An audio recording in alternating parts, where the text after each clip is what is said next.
बिस्मिल्लाहिर्रहमानिर्रहीम। शुरू अल्लाह के नाम से जो बड़ा मेहरबान निहायत रहम वाला है।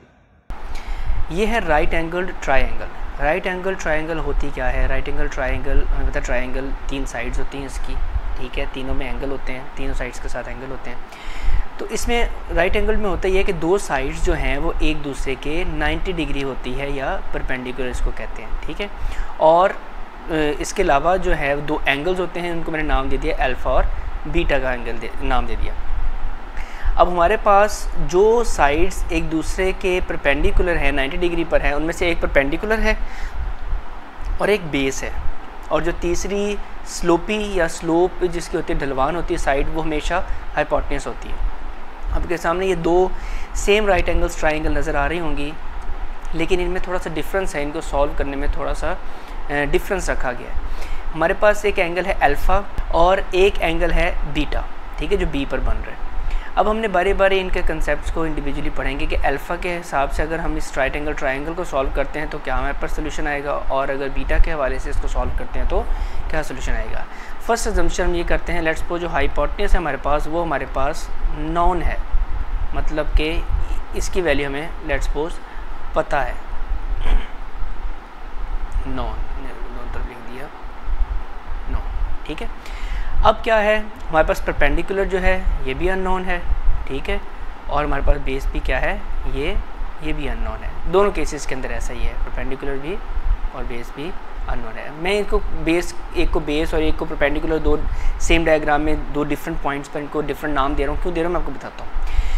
जब मैं अल्फ़ा को पढ़ रहा हूँ तो अल्फ़ा यहाँ पर एक एंगल को शो कर रहा है यहाँ पर, तो हमेशा याद रखिएगा ये कंसेप्ट है राइट एंगल ट्रायंगल को सॉल्व करने का कि एंगल के सामने वाली साइड जो होती है वो हमेशा परपेंडिकुलर होती है, ये दिमाग में रखना है। मतलब कि अल्फ़ा के लिए साइड ओ बी परपेंडिकुलर है, और इस ट्रायंगल के अंदर जब बात करेंगे, जो बीटा एंगल को पढ़ो तो बीटा के लिए ओ ए परपेंडिकुलर है, ठीक है।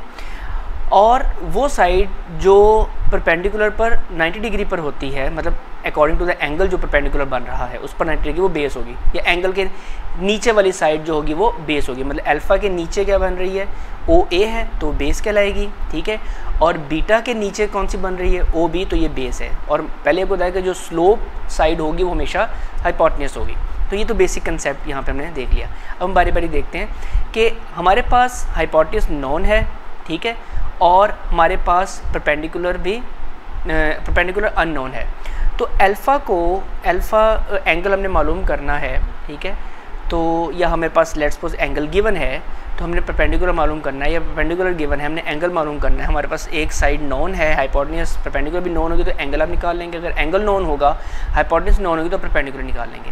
तो ऐसा कौन सा ट्रिग्नोमेट्रिक का फंक्शन है एंगल के हवाले से जो परपेंडिकुलर हाइपोटेन्यूस को डील करता है, ठीक है, और वो है साइन का।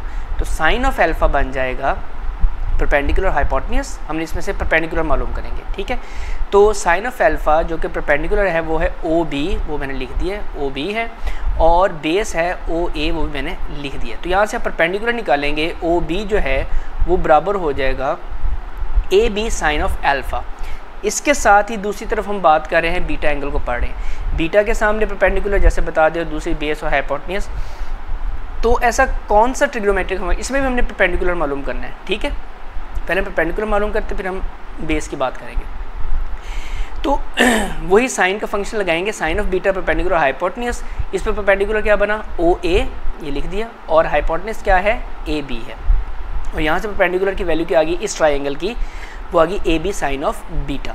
अब यहाँ पे आपने दोनों में एक चीज़ कॉमन है, वो कॉमन ये है कि जब आप परपेंडिकुलर मालूम कर रहे हो किसी राइट एंगल ट्रायंगल पर जो कि परपेंडिकुलर बन रहा है अकॉर्डिंग टू द एंगल, तो परपेंडिकुलर बराबर होता है hypotenuse multiply by sine of function. इसका मतलब है परपेंडिकुलर के साथ, इजी टू अंडरस्टैंड, परपेंडिकुलर के साथ जो हम मल्टीप्लाई करते हैं वो साइन का एंगल करते हैं, ठीक है। देखिए यहाँ पे ए बी क्या है, परपेंडिकुलर है, ठीक है हमारे पास, और साइन का एंगल आ गया अल्फ़ा। यहाँ पर दूसरी ट्रायंगल पर भी ए बी हमारे पास क्या है, हाइपोटेन्यूस है, और साइन का बीटा आ गया, ठीक है। अच्छा, ये तो होगी परपेंडिकुलर बात। तो इजी कंसेप्ट यहाँ से समझिए आ गया कि एंगल के सामने वाली जो साइड होगी वो परपेंडिकुलर होगी, और उसको सॉल्व करने के लिए, उस परपेंडिकुलर मालूम करने के लिए आप हाइपोटेन्यूज के साथ उस एंगल का साइन का फंक्शन लगाएंगे। ठीक है, दोनों में यही सिमिलैरिटी आ गई। अब हम बात करते हैं बेस मालूम करते हैं। ठीक है, हाइपोटेन्यूज पता है और बेस पता है, तो परपेंडिकुलर की हम बात नहीं करेंगे।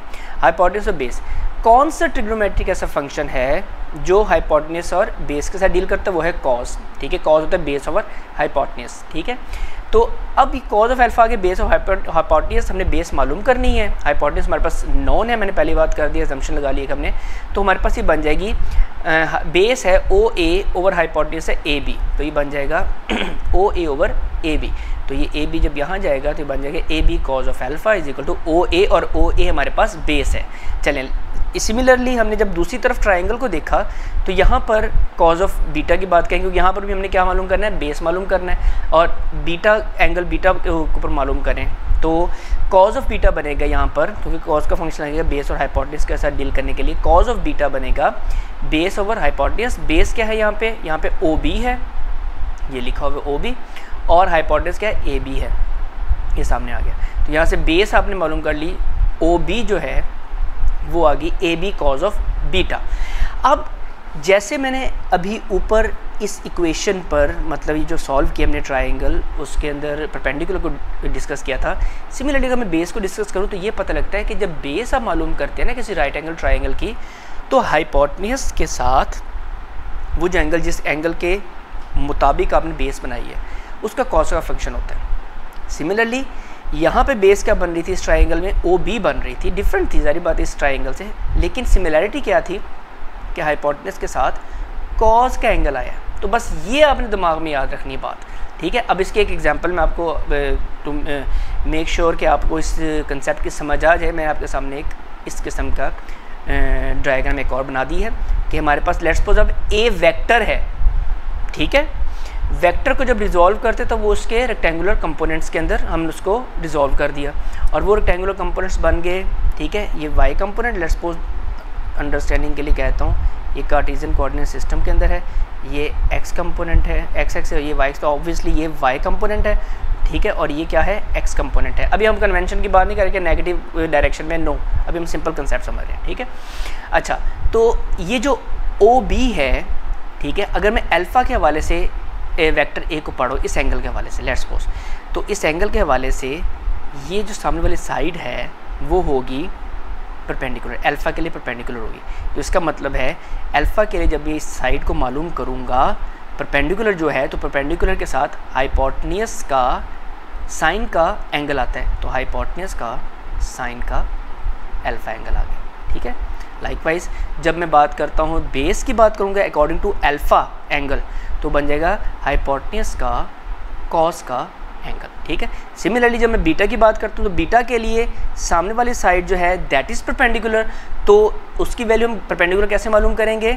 मतलब कि कंपोनेंट जो हमारा बनेगा परपेंडिकुलर कंपोनेंट, वो ये बनेगा कि ए, और ये परपेंडिकुलर है, साइन ऑफ बीटा। सिमिलरली ये जो हमारे पास ओ बी है बीटा के हवाले से, ये बेस है, तो ये बनेगा ए कॉज ऑफ बीटा। ये मैंने एक में लिख दी है। अच्छा, अभी हम इसको और कंफर्म करते हैं आसान तरीके से मज़ीद। मैं आपको डिफ़िकल्टी टू सिंप्लिसिटी पर लेकर आ रहा हूँ। अब ये मेरे पास एक वेक्टर एफ था, अब ये तो आपने फर्स्ट ईयर में भी देखा होगा, आपने चैप्टर नंबर 2 के अंदर जब आपने वेक्टर और इक्विलिब्रियम्स का चैप्टर पढ़ा था, तो उसके अंदर आपने ये पढ़ा होगा कि ये हमारे पास फोर्स का वेक्टर है जो कि एक्स एक्सिस के साथ एक एंगल थीटा बना रहा है। जब इसको हमने कंपोनेंट में रिजॉल्व किया तो एक इसका वर्टिकल कंपोनेंट बन गया, उसको एफ वाई कह दिया, एक हॉरिजॉन्टल कंपोनेंट बन गया, उसको एफ एक्स कह दिया। नाउ द क्वेश्चन इज़, यहाँ पे क्वेश्चन मैं आपको पूछूं, why we are saying this F Y as a perpendicular component, because this is in the Y direction? No, हम इसको क्यों कह रहे हैं? क्योंकि थीटा के सामने वाली साइड हमेशा परपेंडिकुलर होती है। ठीक है, और परपेंडिकुलर के साथ साइन का फंक्शन आता है हाइपोटेन्यूज के मल्टीप्लिकेशन के साथ। मे बी ऐसा भी हो सकता है ये एफ, इसको मैं अगर एक्स कह देता, लेट्स सपोज वाई की जगह लेट्स सपोज मैं इसको एक्स कह देता और इसको मैं वाई कह देता कंफ्यूज करने के लिए, तो क्या अब भी आप इसको F Y is equal F sine of theta कहते हैं? नो, तब आप इसको F X F sine of theta कहते हैं। तो रट्टेबाजी की तरफ नहीं आना, कंसेप्ट को समझना है। कि परपेंडिकुलर जो है उसके साथ जो भी आप उसको नाम दे दें, सबस्क्रिप्ट जो भी दे दें, उसके साथ आपने कैसे मालूम करना है, उसको मालूम करने का तरीका है हाइपोटेन्यूज का साइन का फंक्शन, साइन का थीटा, ठीक है। तो एफ एक्स जो कि बेस है, यहाँ पर हमने बेस इसको कहा है, ठीक है। तो वो कैसे मालूम करेंगे, जो कि ये भी एक component of vectors of vector, तो एफ का वेक्टर एफ का ये एक्स कंपोनेंट है जो कि बेस बन रही है according to this angle theta, इस एंगल थीटा के मुताबिक ये जो है ये बेस बन रही है। तो बेस के लिए हमने अब ऊपर क्या डिस्कस किया है, वो ये डिस्कस किया है कि हाइपोटेन्यूज मैग्नीट्यूड उसका जो होता है multiply by cause of that angle theta, जिसके रिस्पेक्टिवली आप बता रहे हो कि ये बेस है या परपेंडिकुलर है। अगर मैं इस थीटा को पढ़ा होता तो डेफिनेटली मेरे लिए बेस जो है वो परपेंडिकुलर होती और परपेंडिकुलर बेस होती। अब हम मिलेंगे इंशाल्लाह अगली वीडियो के अंदर। तो अपना बहुत सारा ख्याल रखिएगा, मुझे इजाज़त दीजिए, अल्लाह हाफिज़।